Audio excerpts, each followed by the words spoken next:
Oke, ketemu lagi di Ngosbim kali ini ya.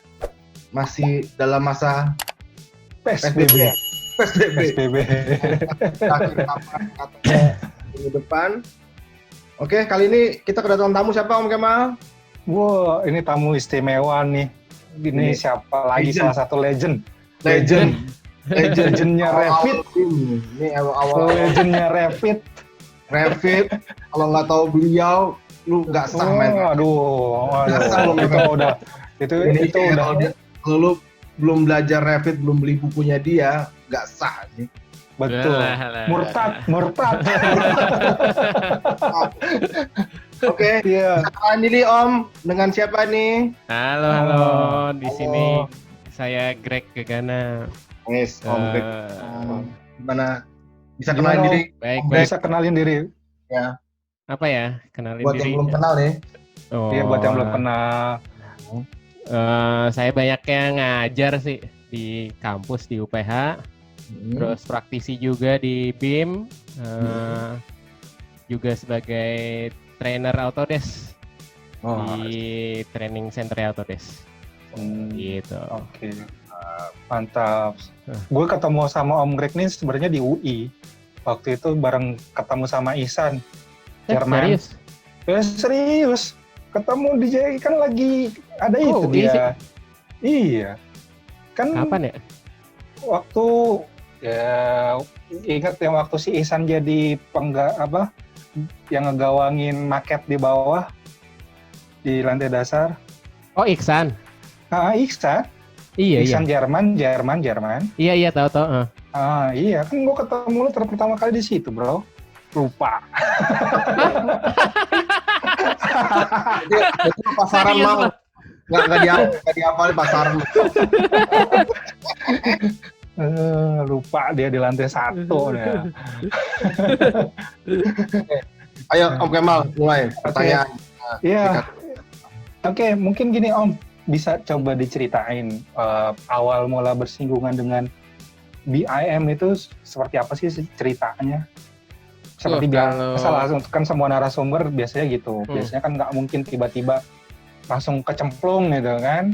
Pasti ada sesuatu hal kenapa akhirnya bisa nyebur ke BIM. Soalnya anak UI biasanya rata-rata main CAD, Om, nggak main BIM. Yoi, iya benar. Dirimu UI toh ya? Enggak. Dulu sering main ke UI aja. Dulu temennya Kiki gue, ketua himpunan anak 99. Kiki 99. Oh, Kiki jauh 99. Jauh, lu kan di atas gua, 97, 96 kan lu kalau nggak salah. Gue di bawah. Oh, di bawah. Sial. Gue di bawah Iksan. Iksan kan 98. Iksan itu 2001. Salah berarti gua. Salah. 98, tua banget. Si Ihsan ini luar biasa, Ihsan bohongnya. Mainnya sama Andi dia. Oke, cerita Om. Wah, apa ya? Udah lama sih sebenarnya sejak gua kuliah. Jadi dulu yang lain pakai CAD. Waktu masih kuliah gua udah pakai Archicad dulu. Archicad. Oke. Lebih praktis sih. Jadinya kan ya kan kalau semboyan BIM kan sekali gambarnya jadi semua kan, gitu kan dulu kan. Tapi dulu belum tahu ya, maksud BIM tuh belum tahu ya, masih cuma tahu. Dulu belum ada istilah BIM. BIM itu istilahnya kayaknya baru ngetren tuh 2010-an ya. Baru ada gaungnya istilah BIM, tapi dulu belum istilahnya belum BIM. Archicad juga dulu belum proklaim BIM. Belum. Iya. Belum. Masih AEC. Iya. Architectural Engineering and Construction kalau nggak salah. Dulu taunya sekali gambar potongan jadi aja langsung ya. Iya. Nggak usah pusing motong di tangga. Betul. Jadi dari zaman gue kuliah tuh tahun berapa tuh gue pakai? Tahun kedua apa tahun ketiga itu gue pakai itu tahun 2004 atau 2005 itu. Nah, terus habis itu SketchUp mulai ngetren tuh. SketchUp tuh pas gue udah mau lulus tuh baru mulai ngetren tuh SketchUp. Habis itu gue kenal sama Revit. Itu 2010 kalau nggak salah. 2010 gue kenal sama Revit. Prinsipnya loh mirip-mirip Archicad gitu. Jadi gampang belajar kan, gue udah belajar Archicad juga. Gitu. Jadi prinsipnya sama, cuman ada beberapa beda dan ada beberapa fitur yang gue suka sih di Revit sih. Waktu itu di Archicad belum ada kayak meshing sama interoperability ke autodesk lainnya gitu. Tapi sekarang kan Archicad juga udah canggih sih. Oh canggih loh Om, OpenBeam Om. Open beam lah kan kita. Sebenarnya yang bersaudara. Yang asik itu meshing, karena dulu waktu zamannya gue kuliah pakai Archicad tuh masih kaku. Meshing bikin kontur gitu maksudnya. Meshing bangunan yang bentuknya aneh-aneh. Ya. Ergonomik. Yang Ergonomik. Dinamik. Apa organik. Iya, organik. Gue pakai tenda kan. Tenda cuma enggak. Bu, belum ada dulu. Belum ada masih pakai profile manager kali. Enggak. Fitur kan tuh kan bukan kayak jadul lah pokoknya. Jadul. Oke. Masih kaku ya dulu. Dulu masih kaku. Tapi ya enak sih dibanding gue pakai AutoCAD kan lebih mencret. Jauh.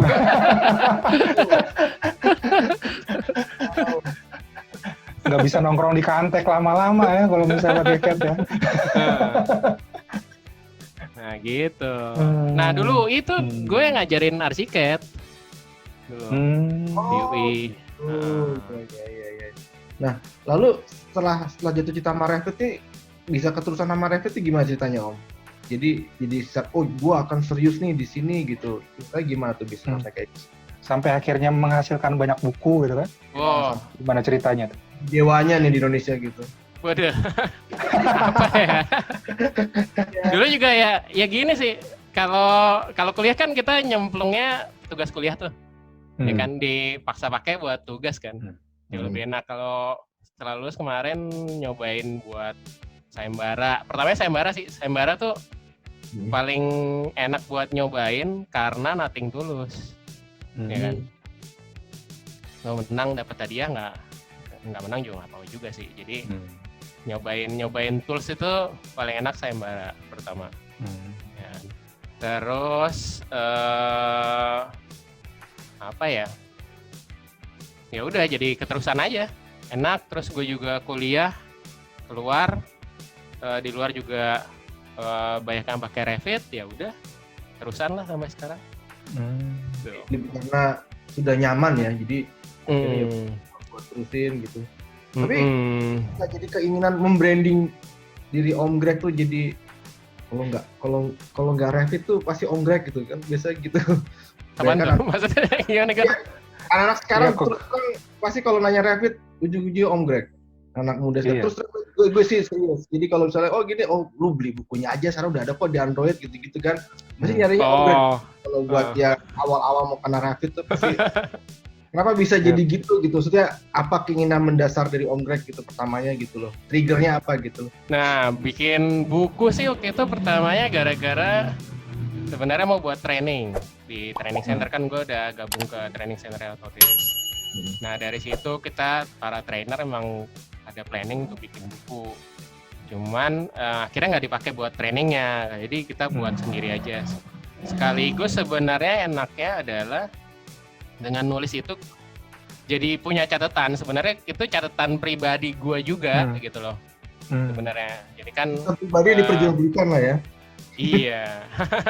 Dikaryakan. Benar.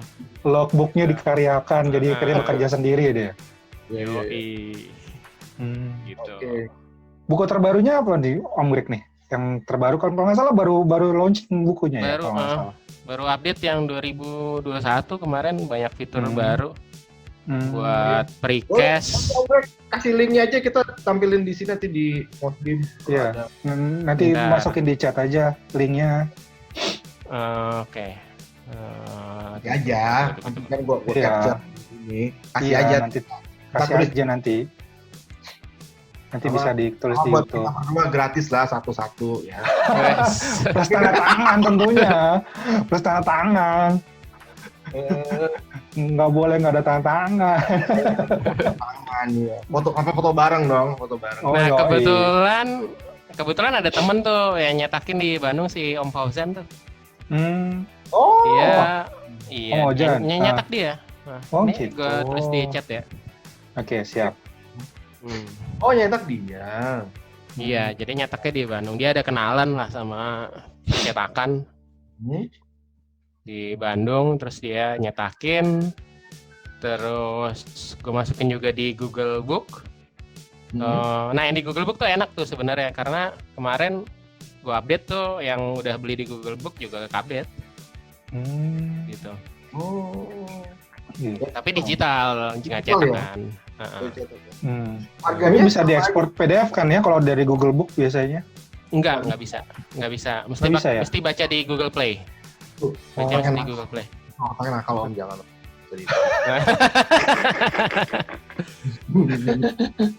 Nah, soalnya kan ngomongin Bandung, ntar gue bisa nge-print di Bandung maksudnya. Lah emang lo di Bandung? Enggak lah, gue di mana-mana, Bray. Kayak di Maya. Di Google Play enak sih, ternyata jualan di Google Play, meskipun Google Play ini ya ngambilnya banyak dia, hampir 50% kayaknya. Wah, gitu. Alas banget, gede juga loh itu. Gede, mereka ngambilnya gede, tapi enak sih, maksudnya lo bisa lock bukunya supaya baca di Google Play Book-nya doang. Penjualan bagusan mana? Google di jualan fisik apa penjualan itu? Sama aja sih. Kalau kemarin sih karena percetakannya tutup ya bagusan di Google Play. Jalan ya? Jalan. Indonesia ada juga yang beli via Google Play gitu. Ada. Voucher kan gampang di Indomaret. Ya sih, gue sekali lihat tuh kayak Google Play kotak kecil gitu kan. Digital twin ya, jadi digital twin. Iya, digital twin. Digital twin. Gitu. Lu apa Kamal? Gue jadi ini gue. Apa lagi Kamal? Tanya Kamal. Omgrek nih. Oke, cerita tentang project-projectnya dong. Tentang projectnya. Sama kalau misalnya lagi ngajar di UPH tuh, kayak gimana sih dengan perkembangan BIM sendiri di Indonesia menurut Om Greg? Oke. Project dulu ya, project ya. Gue share baik screen itu ya. project maupun boleh share screen ya? boleh. Bisa kok nih. Boleh, projectnya apa aja? Oh boleh sekali, dengan senang hati. Projectnya apa aja, terus kemudian juga disable apa? Masih di disable gue. Caranya gimana sih? Halo. Play sound, tar ya. Share screen aja di itu. Gimana ya? Kok ini enable waiting room, tar ya? Enable log meeting. Harusnya sih bisa ya, tar ya. Masih di disable, host disable participant screen sharing. Oh, masih itu. Di share screen-nya coba dicek. Coba bisa nggak sekarang? Oke. Yuk. Oke. Ayo nih, kapan lagi ngosbim bisa share screen nih? Nih beberapa project yang pernah gue dan tim kerjain. Jadi gue juga punya tim. Salah satunya Fauzan sih. Jadi gue sama Fauzan tuh yang pertama ngebentuk tim ini, tim konsultan ini. Kita memang semua freelance timnya. Nah, Om Fauzan kan lagi di sana tuh di negeri seberang tuh, jadi gimana tuh? Gak ngaruh. Kan kita kerja juga online. Oh iya, ini maksudnya gue nyinggung ini. Zaman sekarang kan benar. Tidak ada batasan lagi ya. Oh iya, kita dari dulu selalu WFH. Oh iya, emang. WFH always ya. Iya. Jadi sekarang nggak ngaruh. Nggak kaget. Nggak kaget. Betul. Dari dulu selalu WFH kita. Online gimana ya ngerjainnya ya? Online. TR ya Om ya? TR ya? Timnya TR ya? Timnya TR ya, tim rebahan. Tim rebahan. Ini yang di Selipi ya, di Selipi itu kan? Iya, Pejombongan. Ini Pejombongan, di Pejombongan ini juga kita yang ngerjain waktu itu. Nah ini salah satu project yang kita kerjain dari awal desain sampai akhir. Prinsipalnya sih dia, Aboda ya? Bukan, timnya Aboda ya? Bukan? Konsepnya Aboda ya, tapi desain developnya sama Patrun waktu itu. Patrun. Patrun. Ya, kontraktornya Patrun apa? Kontraktor PP. Kontraktor PP. Kontraktor PP. Omgrek sama Patrunnya gimana? Kerjasamanya apa tuh? Partner aja untuk project ini. Oh, partner. Oke. Partner untuk project ini. Waktu itu juga Patron gua training kan, lagi gua training untuk Revit juga waktu itu soalnya. Terus ada project ini untuk desain develop. Berhubung ini bentuknya susah, nih kan? Ya. Kan kalau di CAD mencret nih, bikin potongannya. Keringet dingin Om. Keringet dingin. Langsung masuk rumah sakit tipes Om. Makanya mereka harus minta pakai BIM tuh gitu. Waktu itu mereka minta pakai Revit. Dan ini project pertamanya PP yang pakai Revit. PP ya? PP ya? PP ya? PP ya, kontraktornya PP. Gitu. Sampai itu maintenance-nya, sampai information untuk maintenance-nya. Enggak sih, enggak. Sampai forecon doang. Oh, sampai forecon doang. Oh. Tapi masih konvensional. S-Build sama PP. Jadi ini di handover ke PP model BIM-nya. Di ekstrak. Di ekstrak. Dari sini kok, foreconnya dari sini. Jadi di generate langsung dari Revit ya waktu itu. Tapi ini cuman arsitektur sama struktur karena waktu itu MEP-nya belum masuk. Belum masuk. Masuknya juga belakangan, benar. Belum bisa nge-BIM maksudnya. Iya, belum bisa nge-BIM dan belum masuk. Tahun berapa nih Om? 2016. Oh masih baru dong, 3 tahun yang lalu. Yang lalu ya? Iya. Berapa lama nih prosesnya Om? Ini proses desain development-nya 6 bulanan kalau nggak salah. Cepet dong berarti ya. Build Revit-nya berapa lama? Oh kan ngikut prosesnya. Kita ngikut terus. Langsung. Kontrak terus ya? Kontraknya emang gitu ya? Iya. Kontraknya emang ngikut desain development-nya waktu itu. Om, boleh kasih bocoran nggak? Ini cara ngitungnya gimana ngitung jasanya?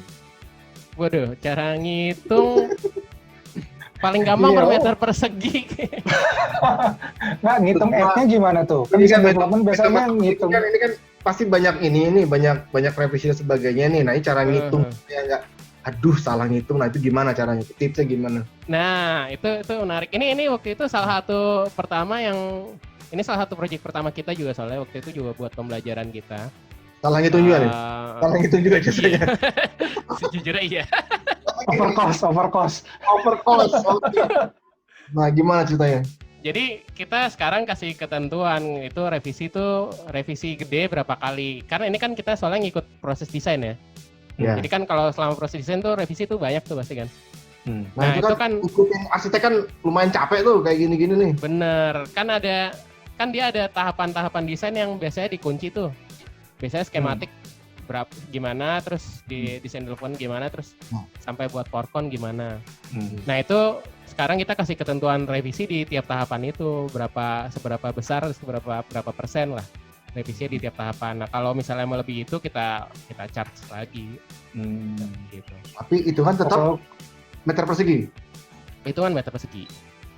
Kalau ketentuan revisinya biasanya diatur belakangan sih. Maksudnya misalnya ada perubahan berapa banyak, nah itu kita hitung lagi sih. Hitung lagi setelah revisi apa sebelum revisi? Sebelum mulai revisinya. Oh, jadi kayak adendum. Adendum, benar. Nah, waktu itu ini waktu itu berubahnya fatal juga lumayan tuh. Jadi forecon udah jadi nih. Ya. Si PP minta floor to floor semua diturunin karena overcost dia. Iya, dari 4 enak dong, tinggal set jadi gitu. Gue tangan gua dong seset. Harusnya kan cepet. Kan ngubah tipikal dalamnya. Oh, kalau yang ini pasti berubah fasadnya kan? Yoi, nah yang susah tuh fasadnya sih.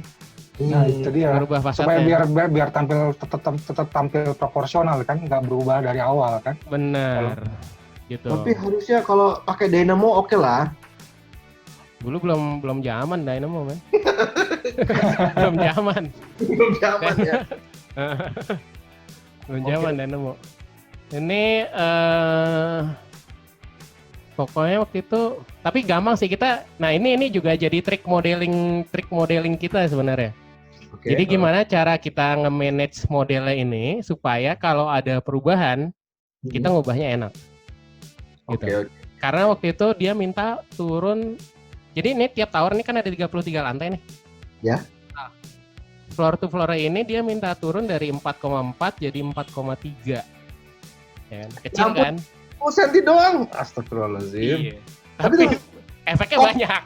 Efek kosnya ya? Efek kosnya banyak dan efek modelingnya juga banyak. Oh itu iya sudah pasti. Maksud gua kosnya semua budgeting mereka lumayan turun tinggi ya? Yes, jauh. Lumayan aja, coba aja dihitung 10 cm kali 33 kali sekian ribu meter per levelnya kan? Lumayan itu.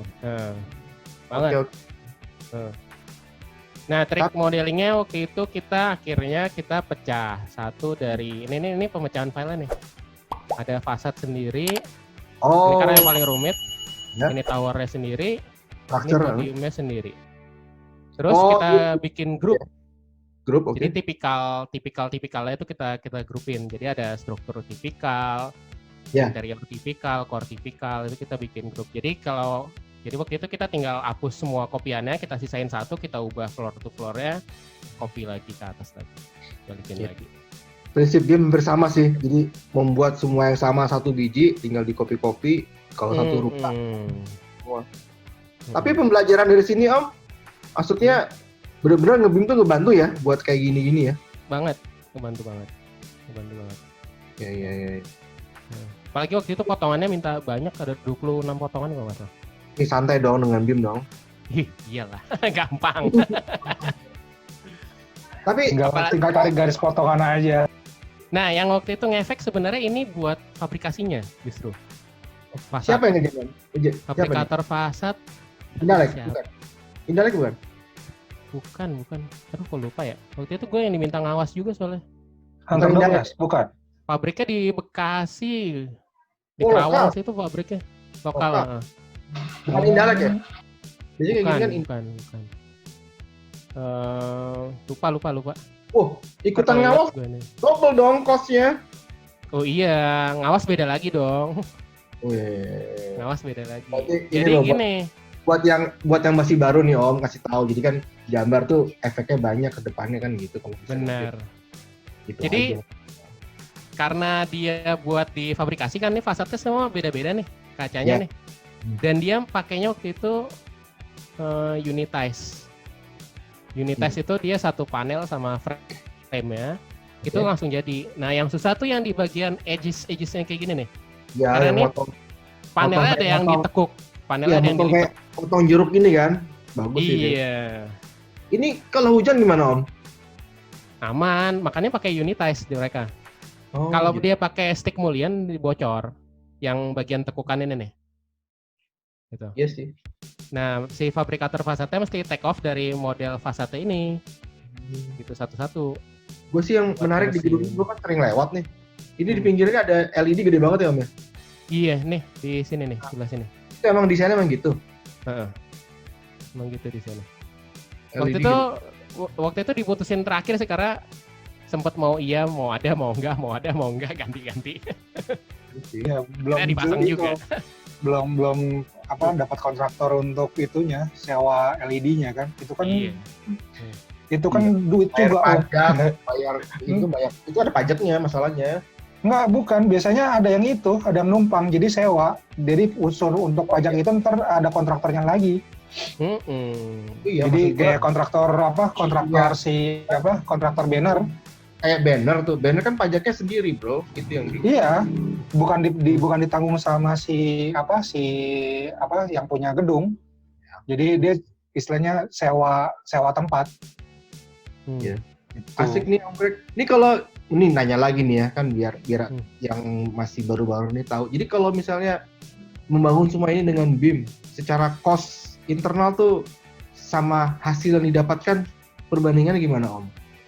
Asik. Kalau cost sebenarnya gue nggak tahu sih karena itu internalnya Patron dan PP ya.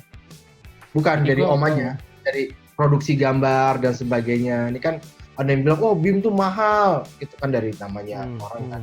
Itu gimana perbandingannya gitu loh, dengan project seperti ini, ngerjain BIM, sama apa yang... Kalau harga gue nggak pernah ngitung bandingin sebenarnya. Tapi secara waktu, terutama bentuk bangunan yang kayak gini nih jadi efisien sih sebenarnya. Lebih cepat, lebih rapi kalau ada perubahan bisa di manage. Tapi balik lagi sebenarnya yang penting tuh cara nge-manage modelnya sih. Itu penting banget ternyata. Dari project ini nih kita belajar di situ tuh. Jadi cara nge-manage model gimana supaya dia tetap rapi, kehitungnya bener, nggak ada yang error, nggak ada yang double-double, tapi bisa tetap gampang mengakomodir perubahan-perubahan. Gitu. Oke. Karena kita kan di arsitek kan pasti berubahnya sering kan. Berarti Nah, harus itu jadi penting banget. Bentuk desainnya juga ya, mau nggak mau ya. Betul. Dia harus tahu isi arsiteknya ya, minimal ya. Jadi nggak bisa ini kita pecah semua jadi satu komponen berdiri sendiri. Kalau di break semua gitu, di explode gitu ya. Wah itu kalau ada perubahan mah capek juga jadinya. Gitu. Tapi ketika bangun ini ada tantangan nggak Om? Kira-kira orang-orang yang belum ngerti BIM gitu di situ banyak nggak? Apa gimana? Mereka support? Banyak yang belum ngerti. Jadi ini kan gua kan sama Patron kan arsiteknya ya. Dari struktur sama ME belum pakai BIM. Jadi waktu itu karena si arsitek komponennya nyambung sama struktur kan, kayak kalau kita potong kan balok kelihatan. Ya udah strukturnya tuh masuk sekalian. Jadi biasanya kalau kita ngebimin buat arsitek pasti sekaligus sama strukturnya. Jadi perubahan dari struktur kita akomodir juga di sini. Kalau ME enggak, karena ME belakangan waktu itu masuknya belakangan. Jadi kita udah hampir kelar, ME baru masuk keluar. Gitu. Kalau PP sih karena mereka yang minta pada dasarnya kontraktor, jadi ya mereka sih seneng-seneng aja ya, kayak benefitnya di mereka banget hasilnya terakhirnya. Gitu. Tapi ini benar-benar berasa manfaatnya ya, Yap, betul. Gitu. Oke, Om Kemal. Ya kalau untuk mahasiswa gimana mahasiswa? Wah mahasiswa, bentar. Ini kemarin juga ada yang GBK nih. Kalau GBK nih, diapain dong GBK? Yang waktu renov buat Asian Games. Wow, berarti ikutan geng itu dong, geng Bintaro nih. Enggak, gue di stadion utamanya aja. Kok geng Bintaro sih? Katanya kan. Nah ini baru pakai Dynamo nih. Ini pakai Dynamo buat struktur atapnya nih. Atapnya Dynamo ya? Atapnya pakai Dynamo. Padahal tuh dibikin sebelum Dynamo ada ya?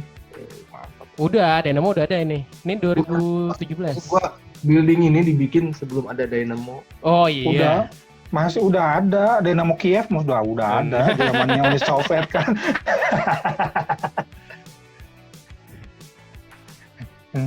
Ini di remodeling gitu aja Om, remodeling aja. Desain yang baru kan pas renov. Ini kan ada tambahan lampu, solar panel di atas. Gitu. Interior dalamnya juga berubah. Banyak. Cuma struktur aja ya. Dari cuma aslinya struktur banyak. aja yang masih struktur aja yang masih sisa ya. Iya. Struktur sama ya yang ikonik tangga ini tetap ada kayak gitu-gitu. Tapi interiornya kan dia di bawah, di lantai 1 tuh. Iya. Kontraktornya siapa Om? Kontraktor Adikarya nih. Ini Adikarya. Berarti ini proyek pemerintah pertama yang minta BIM waktu itu. Ini kayaknya Om Greg banyak bermain di BUMN kayaknya temen-temennya ini. BUMN banyak yang minta sih emang ya. Dari dulu emang BUMN sih ya. Sampai sekarang juga gitu ya BUMN yang paling banyak pakai. Ya kan? Sip. Kalau mahasiswa gue tunjukin ya. Ya.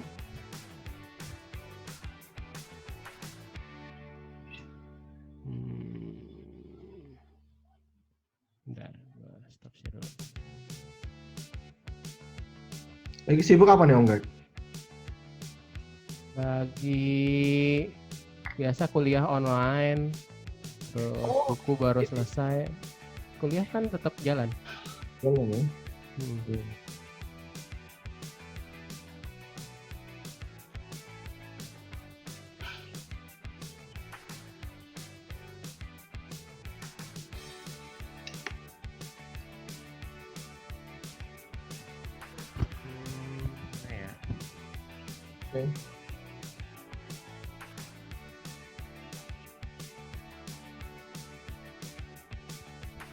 UPH sampai kapan kuliah online ya Om?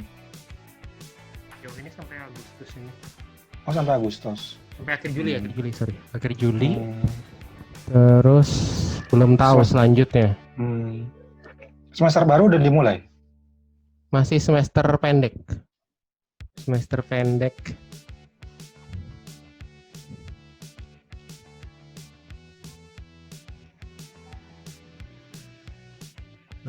Mana nih? Share screen. Waktu pas liburan gitu ya? Iya, semester pendek kalau pas liburan antar semester emang. Jadi UPH tuh emang ada sistem semester pendek. Oke, ini apa nih? Presentasi nih Om? Ini salah satu slide gua waktu itu gua tampilin karya-karya. Ini yang ini. Ini pertama yang gue bikin pakai Revit. Ini tahun 2010. Ini rumah buat sayembara waktu itu. Nah di UPH itu kita ada 2 yang semester kemarin ya, semester tahun ajaran baru ntar bakal lebih banyak mata kuliahnya. Jadi ada 2 mata kuliah wajib ya. Satu namanya dokumentasi arsitektur. Itu belajar mulai dasar-dasar penggunaan BIM sampai menghasilkan dokumentasi arsitektur kayak gini dari desain studio mereka sendiri. Jadi ini dari kalau nggak salah studio tahun ke-3. Ini studio tahun ke-3. Jadi paralel sama studio tahun ke-3. Jadi ini kerjaan studio mereka. Jadi kelas gue tuh prinsipnya sih selalu bikin apa yang mereka bikin di studio. Kayak gimana? Studio didigitalin gitu ya? Iya. Jadi submissionnya sekali bikin submission 2 mata kuliah dapet kan. Jadi sekali timpuk 2 burung kena gitu. Ya. Nah ini di mata kuliah itu dokumentasi arsitektur.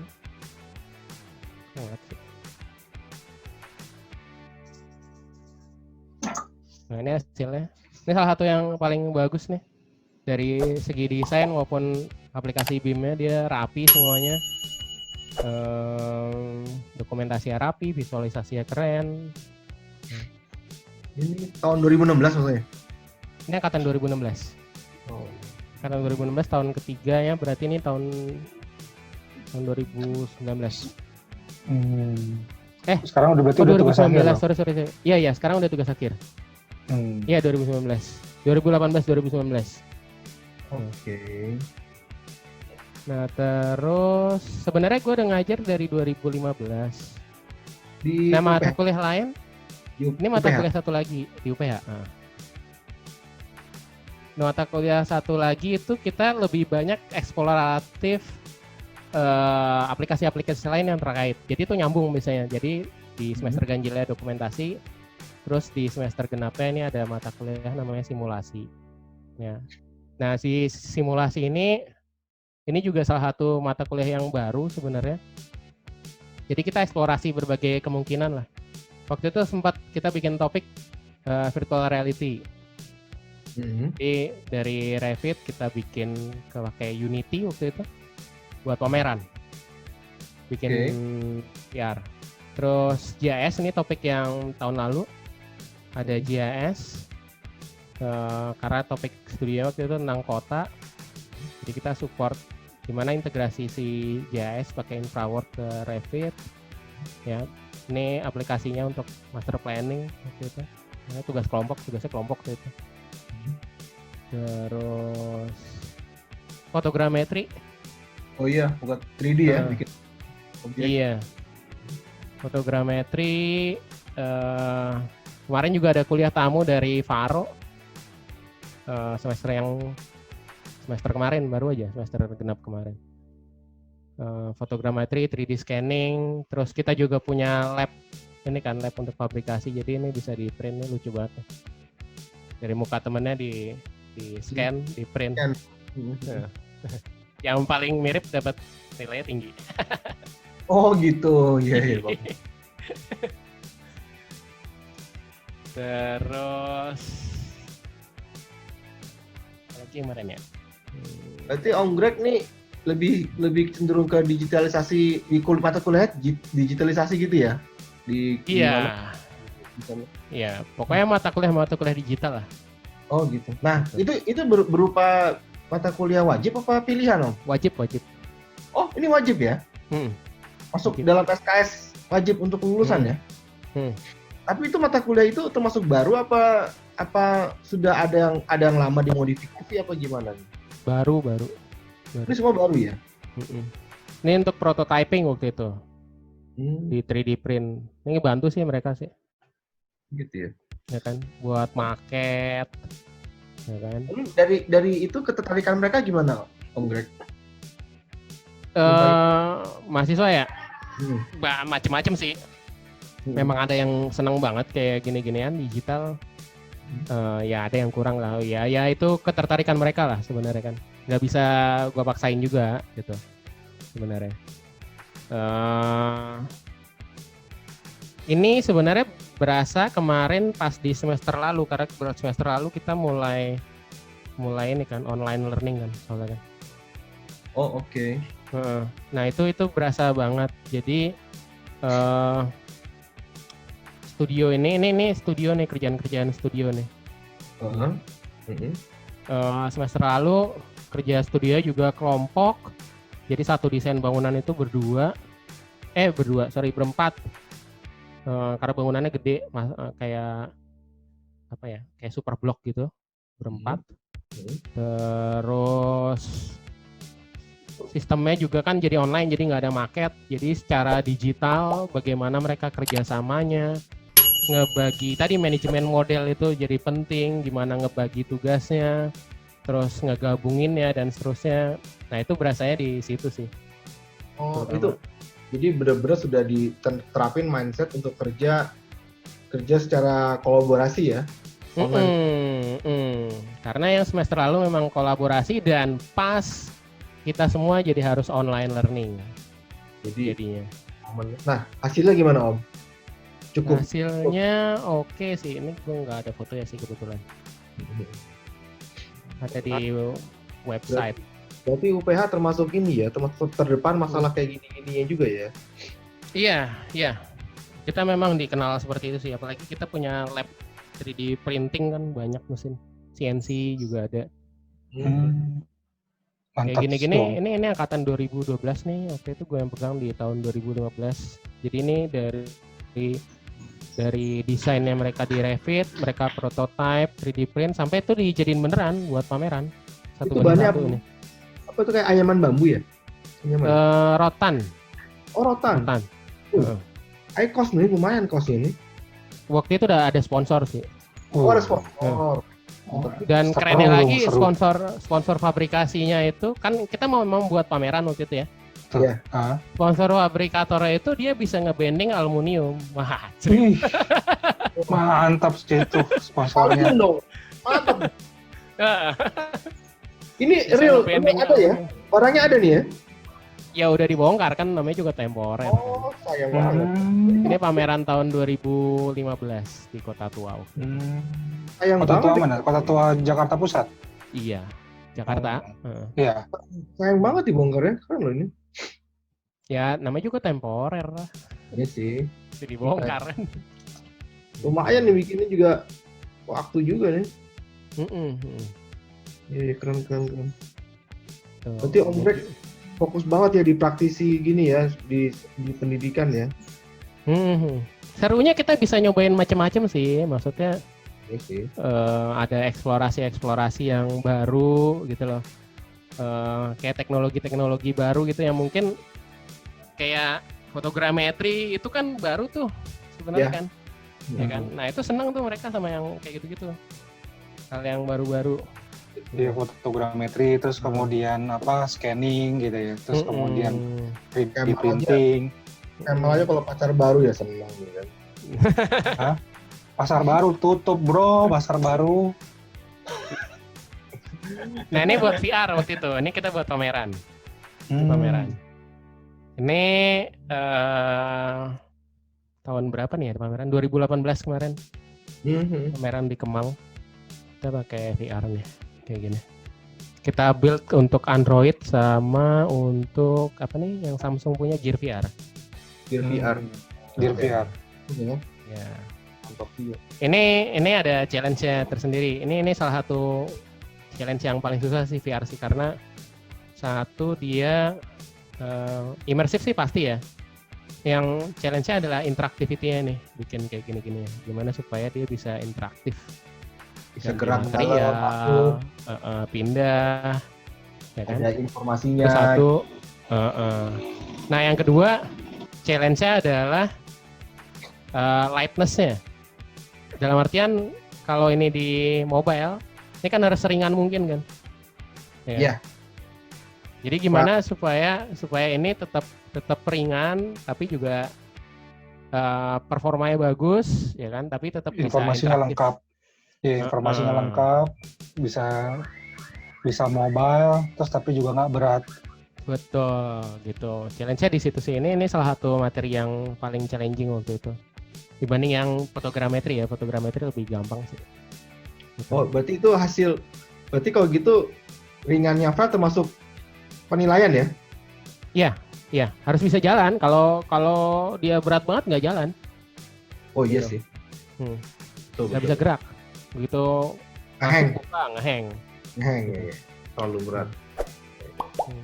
Mantap juga ya UPH. Ternyata udah sampai jauh. Gue baru ngeh loh ini. Kalau nggak ada Om Greg, gue nggak tahu nih. Wah.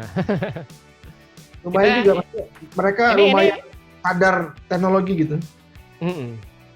Kan sekolahnya. Kita eksperimen sih sebenarnya, kita juga coba-coba sih. Ini salah satu percobaan pertama kita nih pakai VR nih di mata kuliah simulasi. Setelah itu kita cobain yang fotogrametri sama GIS tadi GIS. Ntar semester depan kayaknya lebih banyak di fotogrametri lagi sama GIS jadi mata kuliah pilihan kayaknya semester depan. Fotogrametri dipisah. Itu bagian dari fabrikasi. Terus dasar BIM kayak Revit itu akan turun di tahun pertama. Jadi dari tahun pertama kita langsung hajar pakai. Jadi Om Greg ini termasuk diberi kebebasan untuk mengembangkan BIM di situ ya? Ya sebenarnya karena kita punya beberapa kajian keilmuan, ya kan? Salah satunya teknologi dan digital gitu ya. Di bagian kajian teknologi dan digital ini enaknya kita ada berempat sekarang di kajian teknologi dan digital. Saya ada teman satu lagi, dia yang kepala lab 3D-nya sebenarnya. Ya kita bisa enak lah eksplorasinya. Gitu. Ya, maksudnya fakultasnya mendukung gitu loh. Jadi kayaknya eksplorasi ke sini itu bener-bener dalam. Iya, biasanya kan kalau misalnya kita yang pengen begini, yang bermasalah tuh sebenarnya lebih di atasnya kan, bukan di dosen ataupun mahasiswanya kan. Sama ini Om, anak-anaknya juga lumayan ya buat modal gadgetnya pada kenceng ya. Iya. UPH, bro. Laptop lah, tapi laptop kayaknya standar deh sekarang ya. Iya standar. Kalau ngomong UPH nggak bisa beli laptop minimal ROG ya kebangetan ya sekolah di UPH. Ya maksudnya ya semua kan serba mendukung lah intinya. Dari fakultasnya secara mindset mendukung, anak-anaknya juga mumpuni untuk bisa beli mal seperti ini gitu kan. Ini kan mohon maaf ya untuk tahap mereka belajar bisa menghasilkan gini kan untuk beberapa orang nih bilang nih nggak murah untuk beberapa orang ya nggak bukan hal yang murah lah untuk belajar. Inilah privilege namanya privilege. Nah ini kan untuk belajar kan, untuk belajar ini kan nggak murah. Lain hal kalau project kan kalau ada duitnya beda cerita. Cuma ini termasuk hebat sih, mereka semudah mungkin sudah tahu ini. Ketika nanti pada udah melihat project realnya ya tinggal aplikasinya aja kan gitu aja. Yes. Ya, tinggal on go aja ya. Go aja. Tapi dasar prinsip ini kan ini nggak murah ini, mengerti hal seperti ini kan, ditambah dia Om Greg kan lihat itu pakai ada gadgetnya, dia juga mengatakan sampai ada sponsornya gitu-gitu kan, nggak gampang. Tapi asik nih. Seru sih, seru kalau lihat itunya, lihat hasil-hasilnya. Prosesnya pasti seru juga. Iya, di lab lebih banyak hasilnya. Di lab 3D kan kita suka 3D print, terus CNC gitu-gitu. Kita CNC jadi juga benar-benar lab arsitektur banget ya, bukan hanya sekadar lab atau studio gambar aja ya. Enggak dong. Harapannya dari fakultas apa nih? Arsitektur ya? Fakultas desain. Desain. Harapannya desain. Outputnya apa nih Om? Dari dengan yang mana nih? Yang mana? Semuanya lah dari pembelajaran ini nih gitu. Ya sebenarnya mensupport sih. Maksudnya kayak teknologi digital ini kan sekarang ini udah disruptif banget kan. Sebenarnya kan udah kita nggak bisa lepas dari inilah sebenarnya ya. Apalagi sekarang ya yang namanya semua harus WFH ya kan. Ya kayak gitu ini support ke banyak sih. Jadi prinsipnya adalah teknologi digital ini support ke semuanya, kayak tadi support ke desain studio kan, ke kerjaan studio arsitekturnya ya kan. Terus misalnya nanti yang GIS tuh bisa support ke urban harapannya dan sebagainya gitu. Jadi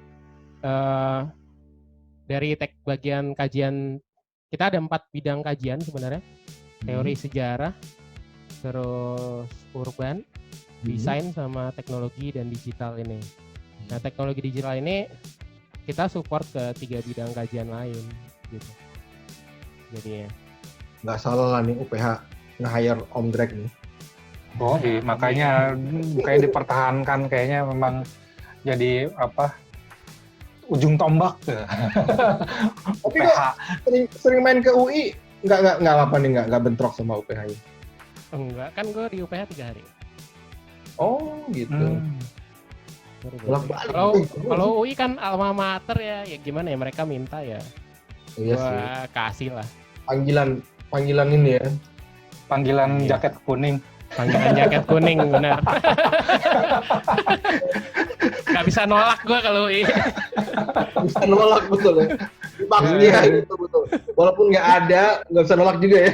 Iya. Iya. Walaupun kecil ya mau nolak juga nggak bisa. Nggak nolak demi eksistensi Allah. Oh gitu, oke. Berarti 3 hari di sana, sisanya ke UI. Lumayan jauh loh itu.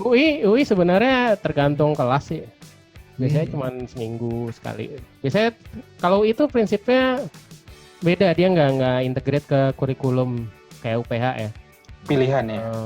Iya, dia pilihan di luar kurikulum sebenarnya. Jadi kayak ekstra. Asal ada aja mungkin ya persyaratan minimal yang mengerti ada BIM gitu di dunia ini gitu kan. Biar nggak kosong amat. Kalau UPH kan kita memang benar-benar kita integrate. Apalagi ntar di tahun ajaran baru kita akan integrate ke semua semester, hampir semua semester tuh ada kayak gini, mata kuliah kayak gini. Oh, jangan-jangan ntar kuliahnya semuanya bisa online cuma tuh Om? Bisa jadi ya? Bisa jadi, karena nggak tahu juga nih, ini COVID ini nggak tahu kapan hilang, terus kita juga nggak tahu gimana mitigasinya, new normal gue juga ragu. Gue kebayang ntar kita hidupnya kayak ini, kayak film Avatar. Kayak ini, Ready Player One. Wah, gue belum nonton tuh, yang mana tuh? Belum nonton. Gue taunya kayak ini loh, kayak The Matrix. Jadi kita entah di mana, tapi dunia di mana gitu. Ya bisa jadi gitu loh. Tapi curiga jadi kita mesti banyak online gitu. Jadi memang kita dari tim kajian teknologi juga kita tekaninnya ke digital sih gitu. Ya karena memang itu kan disruptifnya itu. Mosbim juga nge-zoom nih. Sebenarnya kalau kita pengennya sih ketemu langsung nih, ngopi bareng. Iya. Cuman ya gimana? Ngopinya virtual juga, belum ada virtual yang kayak di Star Trek yang bisa jadi minuman beneran. Belum nyampe untuk penyusunan atomnya. Bisa jadi. Iya tuh. Oke. Udah berarti UPH lumayan cukup jauh ya ini dibandingin sama kampus-kampus lain. Jadi gue keren. untuk swasta nih lumayan integrated mereka.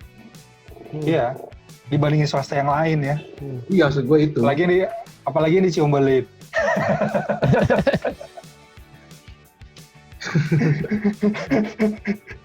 Tapi lumayan asik nih. Maksudnya seru. Dasar swastanya gitu loh. Maksud gue swasta tuh bener-bener sekalian gitu kagok gitu loh. Iya. Biar nggak kagok edan lah istilahnya. Oke. Kemarin yang ini nih. Yang kemarin ini. Yang kemarin nih. Ini kerjaan anak-anak nih. Kerjaan anak-anak nih. Semester lalu. Fotonya pakai drone pakai. Drone. Nih. Ini fotonya pakai drone, nih titik-titik fotonya. Ini hasil yang paling bagus nih. Dia pinter ngambilnya bentuknya bentuk kameranya posisinya jadi bentuk dome gini, jadi ketangkap semua bersih, clear, rapi jadinya gitu. Dia emang ini kelompok sih, kerja kelompok.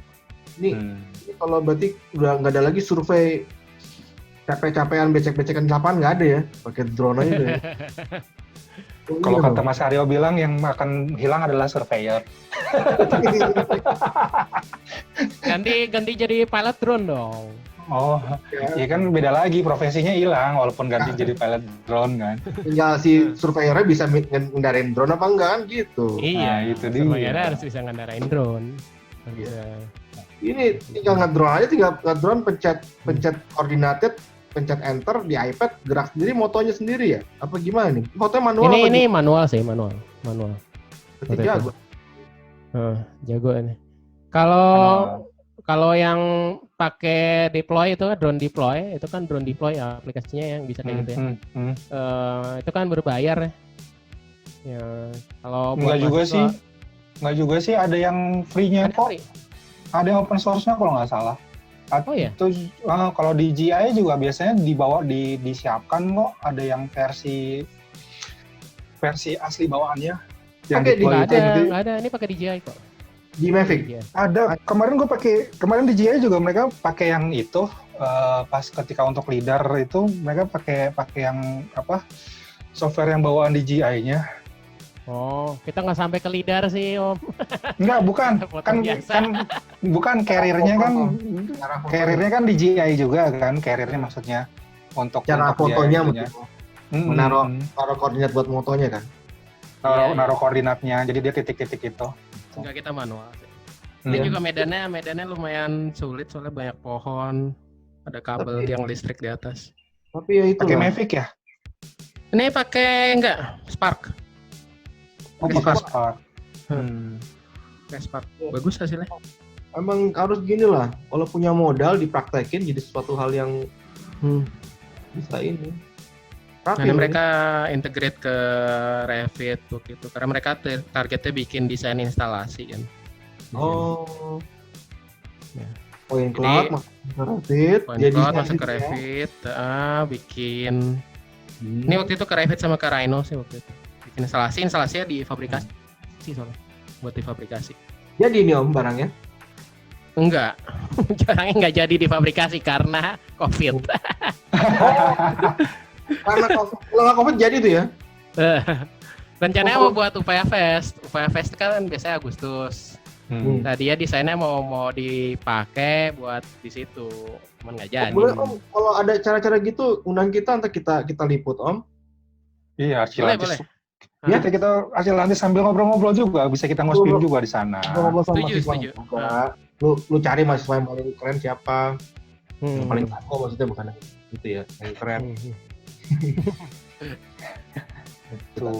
Karena ini penting banget ini biar bisa memacu untuk yang lainnya gitu kan. Buat mahasiswa yang lain gitu loh di daerah juga kan untuk men-trigger. Ini drone juga nyewa nih. Apa? Oh, drone-nya nyewa. Drone-nya nyewa. Oh, drone nyewa. Atau iya kan mahasiswa juga nggak semua punya drone kali. Sebenarnya kayak gini-gini termasuk bahkan bagi mahasiswa UPH juga termasuk mahal sih, kayak drone kayak gitu-gitu. Ya kan? Kalau laptop sih oke lah. Kalau drone, 3D printer mah di lab kita ada. Meskipun berapa anak ada yang punya ya 3D printer. Ini printer juga nggak mahal Om, sekarang yang ukuran kecil tuh di bawah 5 juta juga ada. Iya. Handphone kan sekarang beli pada iPhone 11 Max juga udah berapa? Betul. Benar sih. So far ya nggak visible mungkin ya buat dimiliki perorangan kayaknya sih. Mungkin mereka lebih milih handphone dibandingin drone. Pakai handphone juga bisa ngelidar. iPhone 12 kan bisa ngelidar ntar. Iya. Ada iPad yang baru tuh. Ya, lidar. Gue udah pakai bagus lidarnya, walaupun masih ngaco ya. Tapi lumayan lah. Oh. Ngaruhnya di mana sih itu lidarnya? Dia kalau ada aplikasi lidarnya, jadi dia kayak nge-scan tadi tuh nge-scan muka itu udah bisa bagus. Udah mulai apa? Jadi point cloud-nya lebih banyak. Ya, point cloud-nya lebih banyak dibandingin kan tadinya kan dia nge-scan pakai kamera depan tuh. Kamera depan kan karena ada kemampuan face recognize tuh kan, iPhone kan. Sekarang dibalik tuh bisa pakai kamera lidarnya. Ya lebih itu aja, lebih bagus dibandingin sebelumnya aja. Bisa lebih detail dan lebih lebih presisi. Cuma software-nya belum banyak. Ya, software pengolahannya belum banyak. Dua software, ternyata juga banyak sih. Itu tapi dia mesti tetap foto keliling dong. Oh iya, sama aja. Ya kayak scan sama aja kan. Sama kayak scan, cuman bedanya dia continuous ya dia. Ya kan, continuous. Bukan dari bedanya kalau kamera lidar kan dia kan merekam koordinat GPS kan. Jadi sekali cepret itu kita tarik muter kemanapun dia akan ikut yang pertama kali kita cepret kan tuh. Iya, jadi ada benchmarknya, pakai benchmarknya, ada BM-nya. Oke. Keren jadi, ikut gitu. Jadi nggak perlu kita capek-capek ngejahitnya gampang, tinggal berdasarkan yang BM-nya aja. Yang nggak keren harganya aja. Nah itu dia.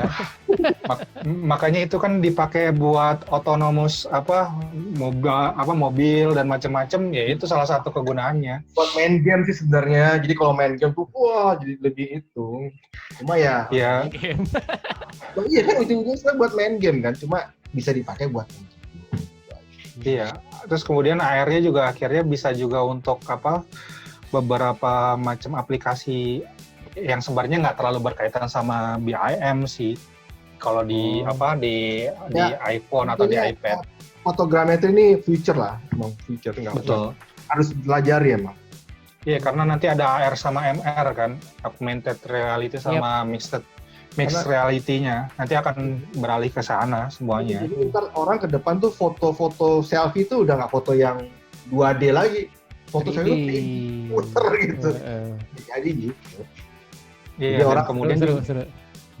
Orang juga jadi yang kalau kemarin ngomongin OpenStreetMap dengan lidar ini bisa jadi lebih detail lagi nanti. Ya, nggak ada yang ditutupi di dunia ini kan? Iya, betul. Karena gitu. otomatis datanya datanya lumayan detail lah sekarang. Tapi asik sih emang, gue sih masuk demen juga kayak gini. Gue kalau gue jadi mahasiswa dosennya kayak Om Greg ini, gue demen-demen aja nih mah, betah gue di kampus.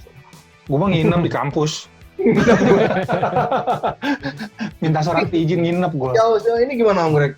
Mereka ada yang kayak gitu nggak? Ada yang edik, ada yang biasa. Ini kan termasuk ada. Ada yang edik ya? Ada. Ini kan termasuk kegiatan yang bukan hal lumrah ya. Bisa jadi kan kayak bisa bikin edik ya kayak gini kan. Kalau nggak, karena kalau ada ya. Ya anak-anak yang geek banget gitu ya, seneng banget mereka sih kayak gini. Iya. Hal baru digital gini dan senang. udah digital gini menyenangkan, jadi duit lagi, itu lebih senang lagi kan kayak gitu. Nah itu dia apalagi karena ini kedepannya pasti jadi duit kalau belajar kayak apalagi yang ada alumni UPH sih udah lama sih dia kerjaannya juga fotogrametri pakai drone ini, biasanya ke daerah-daerah kampung adat gitu. Oh dia main gitu-gitu ya? Iya dia main gitu-gitu. Dia juga sering kasih kuliah tamu ke UPH sih. Itu kita undang. Ya, padahal kalau pakai lidar bisa lebih detail lagi tuh. Iya, ya alatnya juga lebih mahal lagi kali. Ya bisa lah, tapi kan kalau Jangan misalnya udah bayarnya keliling-keliling, aja mau kan gitu. Iya. Dia ini kok sering kerja sama PDA, Pusat Dokumentasi Arsitektur. oh PDA. Oh, Mereka kan ada drone apa segala macam. Leader nggak tahu mereka punya nggak leader PDA? Kayaknya PDA belum punya leader. Leader mah ya lumayan sih leader karena leader kan ada radarnya kan itu yang bikin mahal. Iya. Dan Pohonnya juga bisa kan di strip off gitu jadi kosong. Gimana coba caranya tuh? Kalau nggak pakai data kan Iya. asik-asik nih. seru. Ada lagi nggak Om Greg yang lucu-lucuan lagi nih? Apa ya? Yang seru itu sih rata-rata di kampus. Ini yang kemarin juga. Ini analisis. Salah satu analisis lah penyajian data. Ini buat analisis urban. Performance. Oh ini apartemen di depannya ya? Apartemen di depannya maksudnya? Ini analisis tinggi bangunan. Oh, tinggi bangunan. Ini juga udah sih gitu. Mungkin agak-agak pamungkas. Yuk, Om Yamal gimana? Agak-agak pamungkas. Oke, mungkin gini, pamungkasnya kira-kira kan gini, kan ini kan kelihatannya oke banget dan lain sebagainya. Nah, biasanya sih suka jadi pertanyaan adalah gini, apa sih yang membuat mereka harus tertarik? Harus ya, bukan jadi bikin mereka tertarik lagi, tapi harus tertarik dengan mereka untuk pindah ke BIM, terus kemudian apalagi untuk yang mahasiswa ataupun juga yang baru mau masuk ke BIM. Kira-kira ada pesan dan kesan atau amanat khusus, amanat kayak upacara. Dari Om Greg gitu. Nah iya, dari Om Greg sebagai gitu kan. Yang harus apa ya? Yang jelas sih perkembangan zaman sih ya. Kayaknya gini-gini lama-lama pasti jadi tuntutan gitu.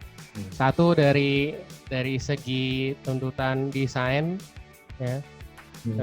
Kayak desain sekarang tuh beda lah dari yang dulu lah. Jadi banyak hal tuh yang mungkin hanya bisa di-achieve.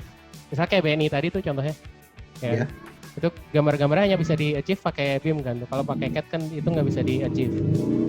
Secara dokumen itu nggak bisa di-achieve. Ya kan desain. Bahkan desain pun sekarang itu baru dokumen ya, contoh yang dokumen. Belum yang ke desain, mungkin ada desain-desain yang hanya bisa di-achieve misalnya dengan optimisasi ini contohnya nih. Nah ini kan desain-desain yang bisa, ini kerjaan mahasiswa juga nih. Oke. Di-achieve dengan optimisasi menggunakan misalnya parametrik atau generatif design, ya kan? Itu yang tuntutan dari sisi desain kan. Terus dari sistem kerja, cara kita kerja juga gue yakin sih bakal berubah di masa mendatang ya, terutama apalagi sebenarnya dengan adanya teknologi ini aja udah berubah kan. Maksudnya gue sama tim gue tuh WFH tuh udah biasa banget gitu. Jadi ya dengan prinsip ini kan, dengan ada cloud storage, dengan BIM ini kita bisa manage filenya, manage modelnya online, integrate satu sama lain. Nah itu udah terbiasa, pasti akan ke arah situ. Apalagi ini gara-gara pandemi ini. Ini sebenarnya pandemi itu jadi makin maksa kita untuk ke arah situ sih. Wah ini penganut konspirasi nih kan. Gue nggak tahu tuh.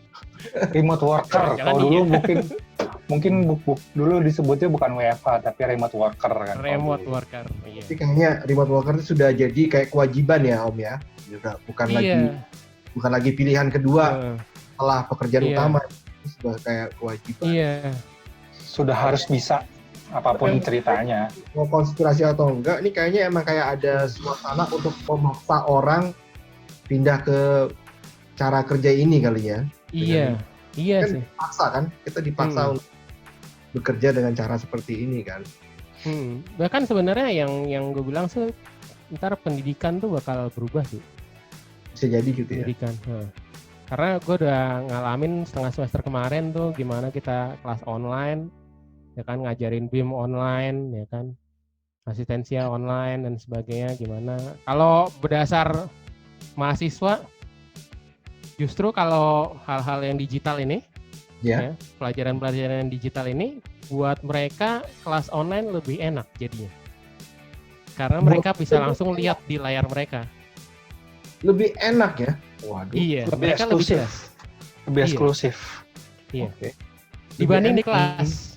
Kalau di kelas kan mereka ngelihatnya proyektor kan di depan, jauh mungkin. Kalau mereka ngelihat di layar mereka langsung praktekin, mereka bisa share screen balik ke gua.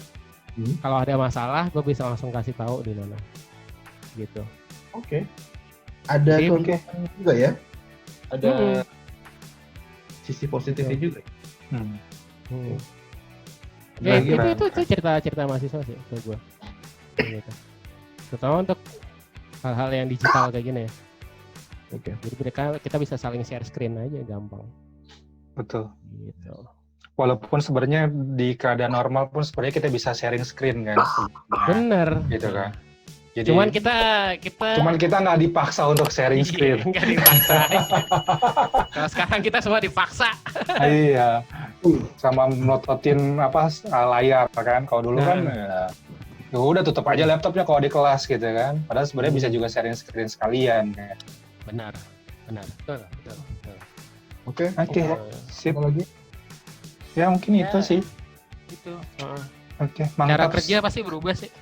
Ya, thank you banget Om. Betul. Ini kayaknya kita bener-bener ketemu nggak salah nih sama dan konten. Oh iya. Bener nih. Sama legendnya Revit gitu kan. Gue nggak nyangka nih bisa sampai sebanyak ini keluarannya nih. Tapi asik juga sih. Gini Om, menanggapi Revit ini dengan Open BIM gitu gimana nih Om? Apakah sekarang ini kita dengan ya kan namanya semua kan dengan banyaknya software di mana-mana gitu. Apakah kita harus belajar satu software tertentu atau gimana? Enggak juga sih. Kalau gue bilang sih mana yang paling paling enak aja sih. Mana yang paling enak aja untuk mencapai tujuan desainnya sebenarnya. Jadi lebih kepada suitable ya, berarti kenyamanan. Iya. Berarti kalau mindset orang bisa 10 software tuh nggak baik ya itu ya. Mendingan satu orang bisa satu software tapi mendalam apa gimana? Iya, kalau gue bilang sih gitu. Maksudnya gini, sekedar tahu sih perlu kayaknya ya. Maksudnya gimana cara Revit tuh terima apa, dia bisa keluarin apa filenya ke software lain. Kalau dia mau baca di Rhino, dia mau baca di mesin, dia harus keluarin apa, dia tahu. Gitu. Jadi nggak nyusahin orang yang di ujung sana ya berarti ya? Iya, tapi nggak harus menguasai semua software-nya. Gitu. Betul. Prinsipnya tahu. Yang penting tahu prinsip dan apa import ekspornya tuh bisa apa, tahu. Jadi berbagi filenya juga nggak, ya istilahnya ada yang cuma berbagi model aja tapi informasinya nggak ada gitu kan, atau berbagi informasi aja modelnya kagak ada. Benar. Percuma gitu kan, nyusahin itu namanya. Benar. Intinya kolaborasi nggak cuma di lingkupan yang kecil ya, harus di lingkupan yang luas juga. Karena ini kan output kita terima kayak fotogrametri itu kan dari software lain, bukan di Revit dong. Betul. Terus kita ekspor buat prototyping, ini kan ya kita ekspor ke STL, ya kan. STL-nya harus gimana, ya kan dia harus solid gitu kan. Jadi perlu dipikirin juga pas modeling ya. Itu ilmu tersendiri juga tuh kan, mikirin solid. Iya.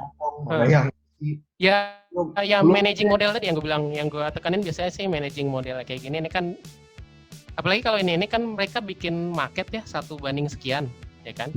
Kalau di BIM itu kan 1:1.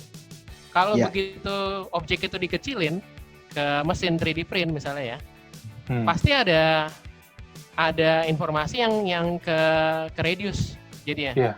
Karena kalau enggak, misalkan kalau ada yang tipis nih kayak gini nih, nih, itu nggak bakal ke print sama dia. Oh iya ya, ini kayak di bawah ini lebih tebal dibanding gambarnya ya? Iya. Oh iya. Jadi emang ada triknya gitu, harus ada triknya. Skala ya, tidak harus skala berarti ada berapa ya? misalnya terutama bangunan yang skalanya gede banget nih. Iya. Ukurannya gede banget, terus dikecilin nih, dikompres ke market jadi misalnya 1:100. Kalau dindingnya tipis atau ada komponen yang tipis banget tuh di print crumble ya. Berarti kuliahnya harus di OPH kayak gini nih, biar ngerti. Oh iya. Nah ini jadi penekanan kita memang sih kayak gitu-gitu di kelas fabrikasi ini. Ya. Ini jadi penekanan kita bahwa ada komponen-komponen nih kalau diskalain nih dia jadi setipis apa sih? Terus gimana lo mesti pecah? Kalian ini nggak mungkin jadi satu langsung di print sekaligus kan? Betul. Dia harus pecah nih. Ada berapa bagian kan? Ada atap sendiri, mungkin dindingnya sendiri, platnya sendiri. Karena nggak bisa dijadiin satu gitu.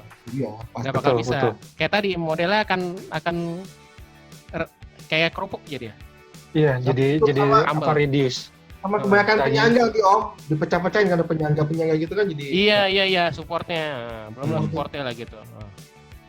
Gitu. Aku pernah masalahnya bikin Power Ranger banyak penyangganya nggak jadi.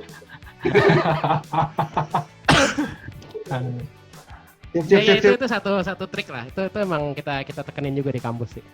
Buat mahasiswa. Tapi emang UPH soal gini-gini terdepan lah. Aku baru tahu nih, mantap nih Om. Mantap. Oke Om, nanti tolong dikasih Om link itu udah ya, link bukunya ya. Nanti kita coba. Link buku udah. Jadi buat teman-teman yang pengen tahu lebih lanjut tentang Om Greg sama bukunya beli di mana, nanti ada link di bawah ini. Jadi kita sudah ngobrol nih sama Dedengkot Revit di Indonesia nih, termasuk legend lah Om Greg ini. Legend of dari perbatasan Depok Jakarta. Awal-awal banget, pengen ngerti banget. Om Greg itu termasuk yang bisa secara fundamental ngajarin kalian tentang rakit secara basic dengan baik dan benar gitu ya. Nah, siap, betul. Dengan kalian bisa belajar dengan baik dan benar, potensi BIM di Indonesia makin baik ya Om.